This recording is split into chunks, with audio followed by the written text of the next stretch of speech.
Imagine a garden. It's very fertile, and when you place a seed in it, it grows naturally. If you place an apple tree, it may take 20 years before you have an endless food source. If you place an orange tree, the same amount of time before you get crops takes place.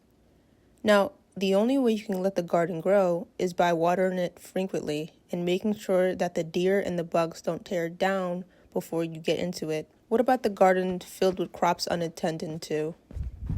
The garden with weeds, snakes, and bugs. I gather that you know I'm going to make the connection between the mind and the garden. What you put into your mind daily will grow. It's either going to be a source of knowledge that will feed you or a source of BS that will bite at you. Recall a decision that you made that changed your life. For me, it was leaving the nest at a young age. I had to do it because of the situation I was in. Being at home was draining me mentally, but the cost of living alone was way too high. It took me a year before I made the decision, and even though financially it wasn't the best one, mentally it was. But there's another decision on my mind.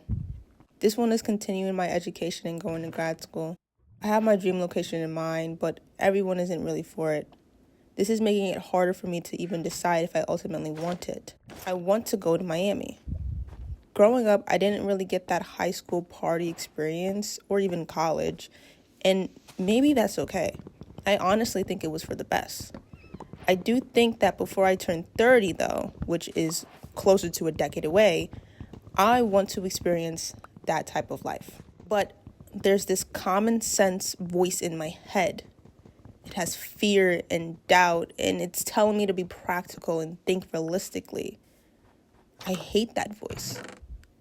A wise person once said, sometimes you make the right decision, sometimes you make the decision right. If I choose to stay here in my small town, I limit my chances to grow.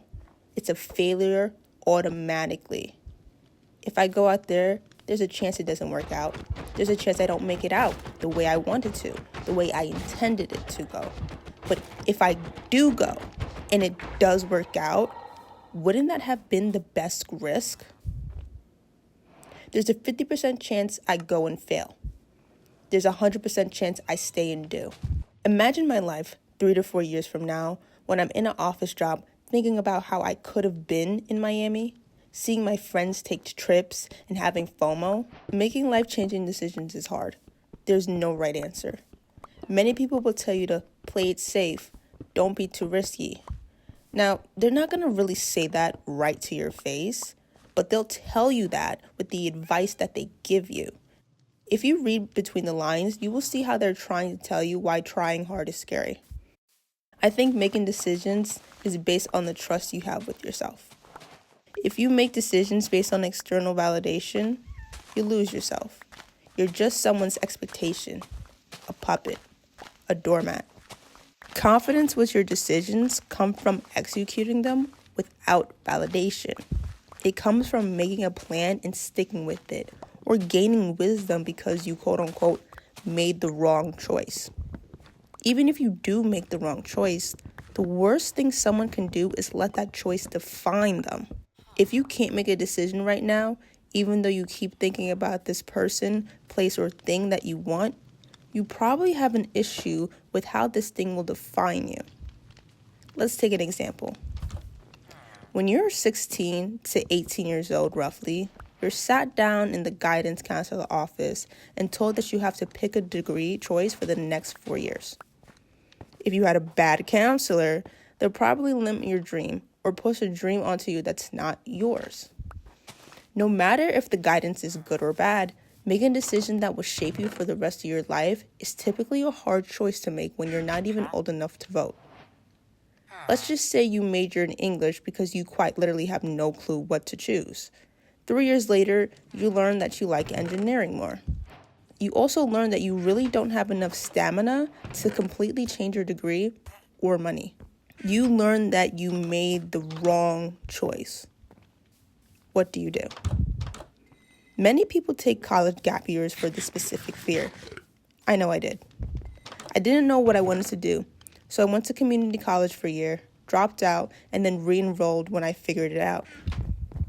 Many people, while in college, find out that the degree that they worked on for many years isn't actually the thing that they want to do.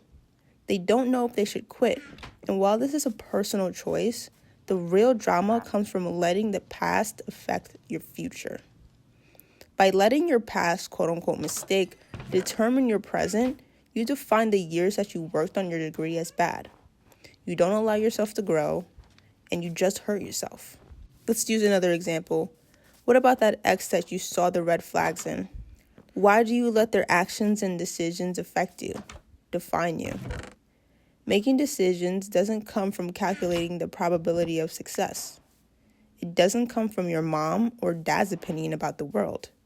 It comes from what you want to do and the trust you have in yourself to make the decision right. Back to the example, switching degrees doesn't have to mean money or knowledge lost. It means experience gained. You had to have been that person who went through years of schooling to get to the person who knew that they wanted to change. The same way you had to go through a toxic ex to know what real love feels like. Don't let your bad decisions lead to a bad life. Allow them to lead to wisdom. Part 2. The root of overthinking is fear. There is a problem with overthinking. It goes against what you want to feel. I'm not saying you should do anything illegal or hurt somebody because you need to block your consciousness from thinking twice. I'm saying the feeling you continuously get from walking into work or hanging out with that one friend that just came to your mind needs to be evaluated. I get it. Many people are in situations that they just can't walk away from. Maybe you need the job, and maybe you need that person.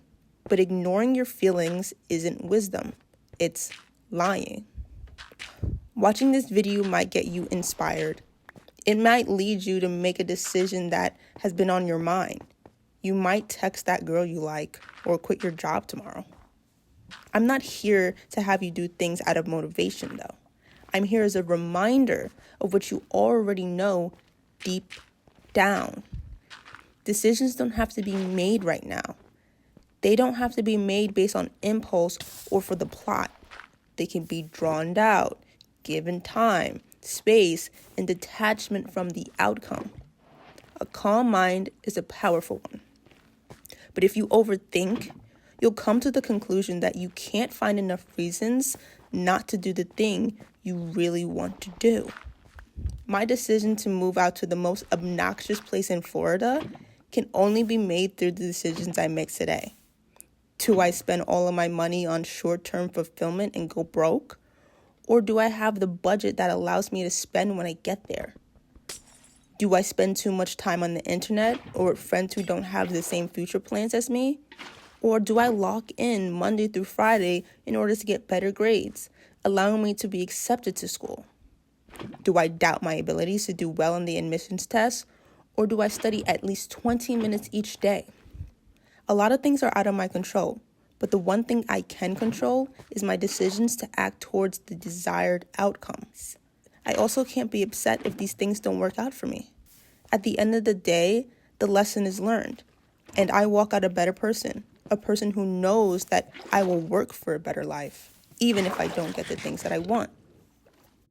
Part 3. Make a decision based on who you want to be before the year is over. It's May when I'm making this video, which means I have 6 more months before the year is over. Many people start off the year with a New Year's resolution. Some people don't. They don't even try to make one because they know they won't accomplish anything they put their mind to. Your life is made up of a vast majority of your decisions. What your life turns out to be is based on the decisions you make today. Will you choose to focus on the goals you want to achieve, or are you still going to focus on the mistakes you made? You have the power to make a decision to get up and go to the gym, get up and study, get up and work on that business idea, or just be creative. You also have the decision to stay here and watch this video. This video is just motivation. It's not the real thing. Your brain knows it's artificial. Your mind is hungry for the real feeling, but you sit and wait for a time to come by chance. You use script prompts and you journal your thoughts. It's BS. You have to decide to take actions on the goals you want to achieve. You have to make a decision on how you want your life to be, because if you don't, you give another person that power.